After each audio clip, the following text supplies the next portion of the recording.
नमस्कार, स्वागत है आपका संप्रेषण विद एसएस में। मैं हूं एसएस त्रिपाठी और आज आपके सामने एक बार फिर से लेकर हाजिर हूं कुछ नई जानकारियां। आज हम बात करेंगे अच्छे अंक कैसे लाएं। आप सभी जानते हैं कि परीक्षाएं आ गई हैं और काफ़ी जगह परीक्षाएं शुरू भी हो गई हैं और इन परीक्षाओं का जीवन में बहुत बड़ा महत्व है, क्योंकि हर विद्यार्थी, हर माँ बाप, हर शिक्षक का सपना होता है कि अच्छे अंक प्राप्त करें बच्चे। और बच्चों के लिए यह सपना प्राइमरी से शुरू होकर कॉलेज से होते हुए कंपटीशन एग्ज़ाम पर जाकर ख़त्म होता है। लेकिन बहुत बार देखा गया है कि अक्सर छोटी मोटी गलतियों की वजह से कई बार हम ये सपना हमारा अधूरा रह जाता है या हम मिस कर जाते हैं। तो ऐसी ही छोटी मोटी गलतियां जो हम अक्सर करते हैं या हमसे अनजाने में हो जाती हैं, ऐसी गलतियों को लेकर हमने कुछ बिंदु तैयार किए हैं और हम आपके साथ शेयर करने वाले हैं। उन बिंदुओं को अगर आप अपनाएंगे, मानेंगे, तो मेरा दावा है कि मेरा पूरा वीडियो देखने के बाद आप उन बिंदुओं को समझ लेंगे और परीक्षा के देने के बाद मुस्कुराएंगे और रिजल्ट के बाद और ज़्यादा मुस्कुराते हुए नजर आएंगे। तो संप्रेषण विद एसएस में हमारे साथ बने रहिए। अब हम चर्चा करने वाले हैं उन बिंदुओं पर।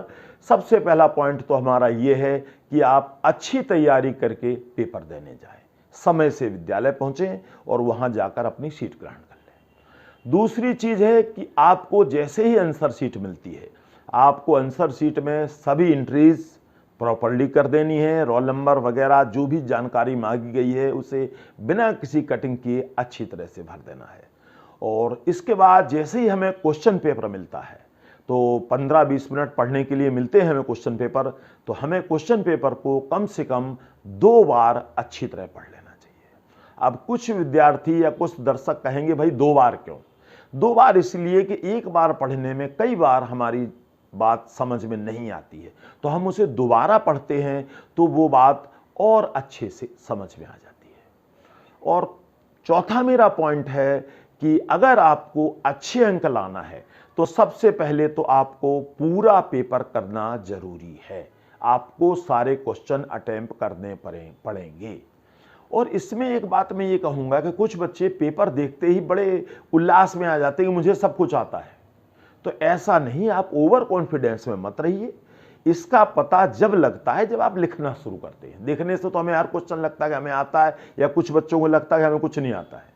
तो ये ओवर कॉन्फिडेंस में कोई ना रहे, और जो बच्चे थोड़े कमजोर हैं पढ़ाई में वो हीन भावना से ग्रस्त ना रहें। आप लिखना शुरू करें, धीरे धीरे सब बातें ठीक हो जाएंगी। और प्रश्न का उत्तर आप उतना ही दीजिए जितना आपसे पूछा जाए, क्योंकि कई बच्चे ऐसे होते हैं कि प्रश्न का उत्तर उन्हें ये अंदाज ही नहीं होता कि कितना लिखना है। ये तो वो वाली बात हो गई कि आपने चौका मार दिया क्रिकेट में और फिर भी बैट्समैन रनिंग किए जा रहा विकेट के बीच में। भाई चौका लग गया, अब आप रुक जाइए, एक लिमिट है उसकी। तो ये चीजें बहुत मायने रखती है। आपकी तैयारी कैसी है, नंबर इस बात पर भी निर्भर करते हैं, लेकिन इससे कहीं ज्यादा इस पर निर्भर करते हैं कि आप लिखकर कैसा आते हैं। अगर आप लिखकर ढंग से नहीं आते हैं तो गारंटी नहीं कि आपके नंबर अच्छे आएंगे, क्योंकि यहां जो हमारी शिक्षा प्रणाली है हमारे देश में, वो आपकी याददाश्त पर आधारित है, आपकी मेमोरी पर आधारित है। और जब आपकी याददाश्त अच्छी होगी, आप लिखेंगे ढंग से, तो निश्चित तौर पर परीक्षा में आप सफलता पाएंगे। और दूसरी चीज है कि प्रश्नों को हल करते समय इस बात का ध्यान रखें कि आप सरल प्रश्नों को पहले हल करें, और जिससे कि आपके पास समय बचेगा जो आप दूसरे प्रश्नों में दे सकेंगे। लेकिन सरल प्रश्नों को जल्दी हल करने का मतलब ये कदापि नहीं है कि आप उन्हें उल्टा सीधा हल कर जाएं और जल्दबाजी में, ओवर कॉन्फिडेंस में कुछ गलतियां कर जाएं। और दूसरी चीज जो मेरे विचार से महत्वपूर्ण है कि जो प्रश्न आता है बच्चों को, वो प्रश्न तो चाहे कमजोर विद्यार्थी हो या होशियार विद्यार्थी हो, दोनों ही कर लेते हैं। विद्वता वहां देखी जाती है जो प्रश्न नहीं आता है। जो प्रश्न नहीं आता है उसके बारे में तो होशियार विद्यार्थी, कमजोर विद्यार्थी में ही विद्वता देखी जाती है।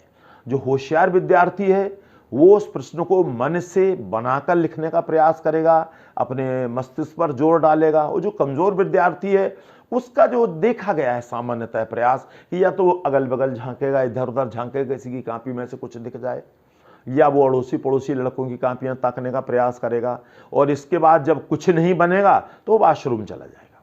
वॉशरूम जाएगा और चक्कर मारता रहेगा और वहां ऐसे विद्यार्थियों को ढूंढेगा कि भाई इसका उत्तर आता है, भाई इसका उत्तर आता है, लेकिन वो ये चीज भूल जाता है कि वॉशरूम जाने वाले अधिकांश विद्यार्थी ऐसे होते हैं जो इसी तलाश में घूम रहे होते हैं कि कोई न कुछ बता दे। आज भाई हो सकता है सामने वाला तुमसे भी गया गुजरा हो, तो वो तुम्हें क्या बताएगा। तो मेरा अपना मानना है कि जो भी आपको आता है वो आप अवश्य करिए, चाहे होशियार विद्यार्थी हो चाहे कमजोर विद्यार्थी हो, अपने सामर्थ्य अनुसार आप जब करेंगे तो निश्चित तौर पर आपको जो है पेपर चेकर से नंबर मिलेंगे। और पहले इस बात का भी ध्यान रखना चाहिए कि वो प्रश्न हम पहले करें जो हमें अच्छी तरह आते हैं, क्योंकि हम एक प्रकार से पेपर चेकर पर इंप्रेशन बना रहे होते हैं और पेपर चेकर से पर इंप्रेशन बनाने का सीधा सा मतलब है कि हम उन पर माइंड गेम खेल रहे हैं उनके साथ। तो पेपर चेकर ने आपका पेपर देखा, 3-4 क्वेश्चन आपके बहुत अच्छे लिखे आपने, अब आप कहीं ना कहीं पेपर चेकर के दिमाग में ये जगह बना चुके हैं कि ये बच्चा अच्छा है, पढ़ने में ठीक है। तो उसके बाद जो हमारे चेकर महोदय हैं या महोदया हैं वो आपको, चूंकि आपको इन्होंने ये मान लिया है कि आप पढ़ने में ठीक हैं, तो थोड़े बहुत गलतियां भी वो नज़रअंदाज करके आपको अच्छे नंबर मिल सकते हैं। और दूसरी बात चीज़ है, सरल क्वेश्चन पहले करने पर टाइम बचता है। इस टाइम को आप कठिन प्रश्नों को दे सकते हैं, छूटे हुए प्रश्नों को दे सकते हैं। यहाँ एक बात और नोट करने लायक है, जो विद्यार्थी अक्सर गलतियां करते हैं कि किसी भी क्वेश्चन के A B C D E जितने भी पार्ट्स हैं, 2 या 3 पार्ट्स अक्सर होते हैं प्रश्नों के, वो एक साथ ही करिए आप। कई बच्चे क्या करते हैं कि किसी क्वेश्चन का सी यहां कर दिया और ए और बी कहीं और कर रहे हैं, तो उसमें चेकर कंफ्यूज हो जाता है कई बार, और प्रश्न जो है अनचेक रहने का भी चांस होता है कि हो सकता है नजरअंदाज हो जाए, छूट जाए। वैसे ऐसा होता नहीं है लेकिन संभावना तो रहती है। और दूसरी चीज एक और है कि दाहिना पेज, जब जो राइट हैंड का पेज होता है, अगर लास्ट में यहां कुछ जगह बच जाती है तो आपको यह करना चाहिए कि बची हुई जगह में पीटीओ जरूर लिख दें। नहीं तो हो सकता है जो चेकर सर हैं या मैडम हैं उनके नजर में ये आए कि बच्चे का पेपर पूरा हो गया है, और हो सकता है वो ना पलटे, क्योंकि जो चेकर हैं उन पर भी बड़ा प्रेशर होता है। कई बार बहुत सारी कॉपियां चेक करनी होती हैं, तो ये कॉपी छूट सकती है और उसके पीछे जो भी प्रश्न हैं, 2 हो 3 हो 4 हो, वो छूट सकते हैं। तो ऐसा आप पीटीओ अवश्य लिखें। और दूसरा प्रश्न ये है कि अगर आप नया क्वेश्चन शुरू करना चाहते हैं, थोड़ी सी जगह बची है, तो मुझे लगता है पीटीओ लिखकर नया प्रश्न अगले पेज से ही शुरू करें। और दूसरी चीज सबसे बड़ी एक और है इसमें कि हर विद्यार्थी, हर परीक्षार्थी इस बात का ध्यान रखे कि उसका टाइम कितना बचा है, उसी के अकॉर्डिंग वो जो है अपनी सारी व्यवस्था करे कि अगर उसके पास टाइम कम बचा है, प्रश्न ज्यादा है, तो उसको ये कोशिश करनी चाहिए कि हमें जो है उन प्रश्नों को शॉर्ट कर दें थोड़ा सा। क्योंकि पहली बात जो है हमारा ये है कि क्वेश्चन सारे अटेम्प्ट करने हैं, तो उन क्वेश्चनों को थोड़ा सा शॉर्ट किया जा सकता है और सभी क्वेश्चन अटेम्प्ट करें। कुछ विद्यार्थी ये समझते हैं कि ज़्यादा लिखना बड़ी अच्छी बात है, वो ज़्यादा ही लिखते रहते हैं। 8 नंबर का क्वेश्चन याद करके आए थे घर से, वो क्वेश्चन आ गया 3 नंबर में, अब वो 8 नंबर का ही लिख रहे हैं। अरे भाई अपने आप को एडजस्ट करिए, 8 नंबर का आपने याद किया था तो वो 3 नंबर में आया तो आधा लिखिए उसका। लेकिन उनके दिमाग में ये भरा है कि ज़्यादा लिखने से जो है नंबर ज़्यादा मिलेंगे। ये तो वो वाली बात हो गई कि आपने 6 मारा है, और 6 मारने का मतलब है क्रिकेट में कि बॉल बाउंड्री के पार हो जाए हवा में, चाहे वो 78 मीटर हो चाहे 108 मीटर हो, रन तो 6 ही मिलने हैं। तो इस बात का हमें ध्यान रखना चाहिए कि हम जो है उतना ही लिखें जितना पर्याप्त है नंबरों के हिसाब से। और दूसरी चीज है कि पैराग्राफ टाइप में ना लिखें आप। काफी सारे बच्चे होते हैं बिल्कुल निबंध टाइप लिख देते हैं उत्तर। आजकल जो आधुनिक शिक्षा प्रणाली चली है और जो हमारी परीक्षकों की राय होती है, तो उनमें यही माना जाता है कि जो बच्चा पॉइंट्स में आंसर लिखता है उसको नंबर ज्यादा मिलने के चांस होते हैं। उसका कारण यह होता है कि पॉइंट्स में आंसर लिखने से एक तो कॉपी ज्यादा भर जाती है, आकर्षक लगती है, प्रभावी लगती है, इसके साथ साथ चेकर को भी आसानी होती है, वो बड़े आसानी से चेक कर पाता है कि आपने कौन सा पॉइंट किस प्रकार लिखा है। और कुछ छात्र इस प्रकार लिखते हैं, ये मैं किसी की आलोचना नहीं कर रहा हूं, लेकिन कुछ छात्र इस प्रकार लिखते हैं, छात्र या छात्राएं, कि वो खुद ही नहीं पढ़ पाते बाद में उन्होंने क्या लिखा है। तो आप ऐसी राइटिंग ना लिखें जो अपठनीय हो या चेकर को दिक्कत हो चेक करने में। कई बच्चे बड़े लास्ट तक पेज के लिखते चले जाते हैं। भाई पेज की कमी नहीं है, जिनकी राइटिंग अच्छी नहीं है तो वो मैं समझता हूँ थोड़ा सा खुला खुला लिखें, थोड़ा डिस्टेंस देकर लिखें, पठनीय होगा और चेकर के लिए भी आसानी होगी और कॉपी भी ज़्यादा भरेगी। मैं एक बात यहाँ और स्पष्ट कर देना चाहता हूँ कि आप अगर ये सोच रहे हैं कि आप चेकर को माइंड गेम में जीत गए हैं तो आप गलत सोच रहे हैं। माइंड गेम होता है, लेकिन सबसे बड़ी बात है कि जो चेकर होते हैं अलग अलग विषय के, वो सब उस विषय के एक्सपर्ट होते हैं। कई कई सालों की नौकरियां होती हैं, बहुत सारा एक्सपीरियंस होता है उनके पास, और इसके अलावा वो टीचर होते हैं, कोई गवर्नमेंट स्कूल में, कोई प्राइवेट स्कूल में, तो उन्हें बहुत सारी नॉलेज होती है इस चीज़ की कि बच्चे कैसे लिखते हैं। तो वो जान जाते हैं 2 लाइन पढ़ने के बाद ही कि बच्चे को ये प्रश्न पूरा नहीं आता है। चूंकि वो इस बात से आपके प्रभावित हो जाते हैं कि प्रश्न न आने के बावजूद भी बच्चे ने प्रयास किया है, बना के लिखने का कोशिश की है, तो उसकी कोशिश और समझदारी का इनाम समझकर उस गलत प्रश्न में भी चेकर लोग कुछ न कुछ 1-2 नंबर दे देते हैं। आप कोशिश कर रहे हैं आप अपने आप को प्रदर्शित करने की, तो आप अवश्य करिए, लिखिए और आप नंबर भी मिलेंगे आप। दूसरी चीज जो मैं पहले दोहरा चुका हूं कि आप सारे क्वेश्चन अटेम्प्ट करें, तो इस बात का ध्यान आपको रखना होगा कि आप सारे क्वेश्चन अटेम्प्ट करें, और चाहे उनमें 2 लाइनें लिखें चाहे 4 लाइनें लिखें। ऐसा पिछले वर्षों में कई बार देखा गया है कि हर साल होता है, 1-2 विषय में ऐसे 1-2 क्वेश्चन होते हैं जो प्रिंटिंग मिस्टेक होती है या बाय चांस गलत छप गया प्रश्न, तो उन प्रश्नों में बोर्ड्स जो है बोनस मार्क्स देते हैं। बोनस मार्क्स उन्हीं लोगों को मिलते हैं जिन लोगों ने वो क्वेश्चन अटेम्प्ट किया हो।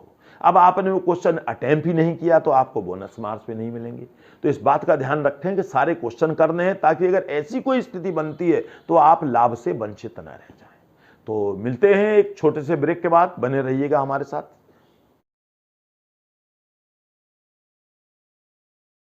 एक बार फिर से आपका स्वागत है संप्रेषण विद एसएस में।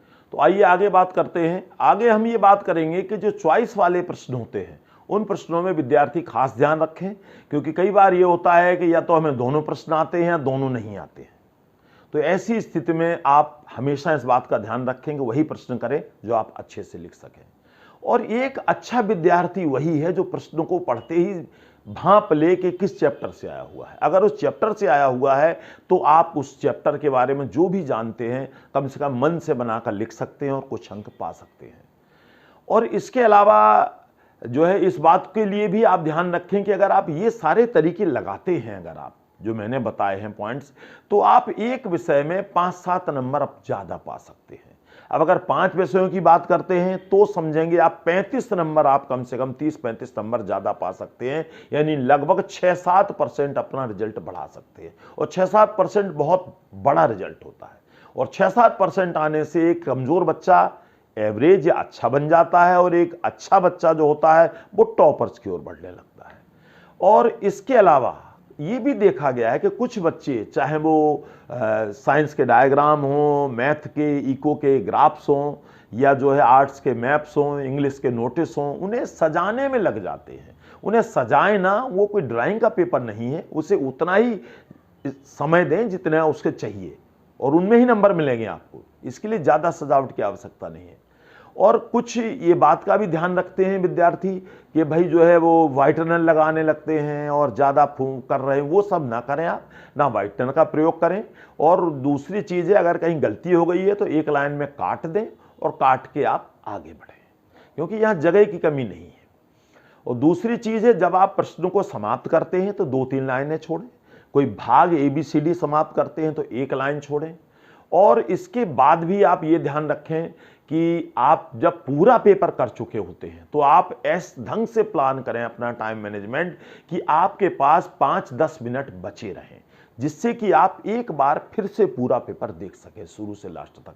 और उस दौरान आपके हाथ में पेन होना चाहिए, जिसमें आप बीच बीच में अंडरलाइन, कोई कीवर्ड है उन्हें अंडरलाइन करते चलें, कुछ कवि के विचार हैं, कोई मैथमेटिक्स का फॉर्मूला है, कोई साइंस के थ्योरम है, तो वो चीज़ें आप अंडरलाइन करते हुए चलें। और ये सब आप ऐसा करके चलेंगे तो निश्चित तौर पर आप बहुत अच्छा प्रदर्शन करेंगे। और बाद में जो है पेपर पूरा होने पर नक्शे या जो है आपके ग्राफ हैं, जो भी है सामग्री, वो पेपर के कॉपी के बीच में बांध दें और अच्छी तरह से बांधकर निरीक्षक को सौंप दें, और उसके बाद अपने आराम से अगले पेपर की तैयारी के लिए घर चले जाएं।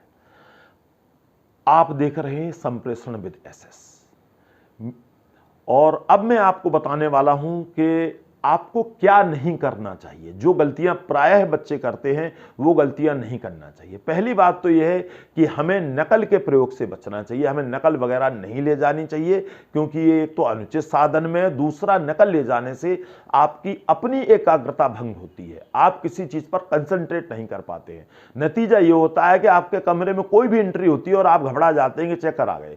वो तो उसी प्रकार की बात हो गई कि जो बिना टिकट यात्री ट्रेन में बैठा होता है उसे तो समोसे वाला भी टिकट चेकर नजर आता है। वही स्थिति आप अपनी बनवा लेंगे। नतीजा ये होगा कि उस नकल की वजह से आप 2-4 क्वेश्चन छोड़ जरूर आएंगे, फायदा आपको कुछ नहीं होने वाला। So no cheating. इसके बाद परीक्षार्थी इस बात का भी ध्यान रखें कि आपके कमरे में कई बार प्रधानाचार्य, एग्जाम इंचार्ज या और चेकिंग स्टाफ आते जाते रहेंगे। उनसे आपको कुछ नहीं मतलब है, वो अपना काम कर रहे हैं, आप अपना काम कीजिए। हाँ, उनसे आदर से पेश आइए, आदर से बात कीजिए। अगर वो चेक करते हैं तो आप सहयोग करिए। और इस बीच में हो सकता है टीचर भाई सुबह से आए हुए होते हैं ड्यूटी वाले, तो हो सकता है कुछ खा रहे हो, पी रहे हो चाय वगैरह, तो उस पर भी आपने ध्यान नहीं देना है। आप अपनी कॉपी पर कंसंट्रेट करिए, उत्तर पर ध्यान दीजिए। ऐसा भी कई बार होता है कुछ विद्यार्थी नकल में पकड़े गए हैं, उन पर जो है डांट पड़ रही है, रो रहे हैं वो, तो कई विद्यार्थी मैंने देखा काम छोड़ के वो तमाशबीन बन जाते हैं, मनोरंजन करने लगते हैं। तो ऐसा मनोरंजन ना करें, नहीं तो रिजल्ट के बाद आपने रोना पड़ेगा, आपका रिजल्ट खराब हो जाएगा।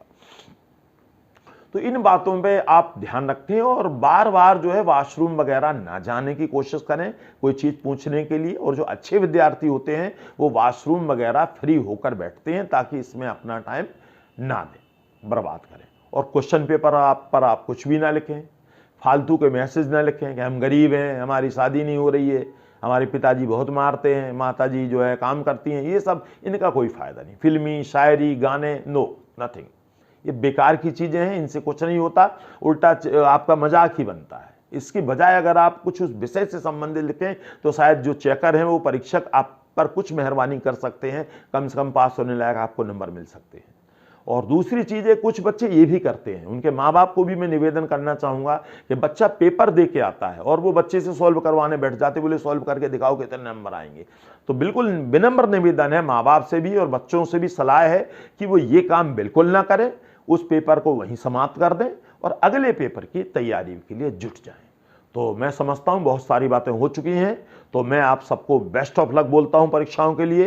हमारी शुभकामनाएं कि आपका आने वाली परीक्षाएं आपके लिए बहुत अच्छी साबित हों और आप बहुत अच्छा करें। और इसके साथ ही मैं ये भी आपसे निवेदन करना चाहूँगा कि अगर आप हमारे चैनल पर नए हैं, संप्रेषण विद एसएस पर नए हैं, तो आप हमारे चैनल को सब्सक्राइब कीजिए, लाइक कीजिए, कमेंट कीजिए और अपना स्नेह, सहयोग, समर्थन हमें बनाए रहिएगा। जल्दी फिर हम आपसे किसी नए विषय पर फिर मुलाकात करेंगे। नमस्कार।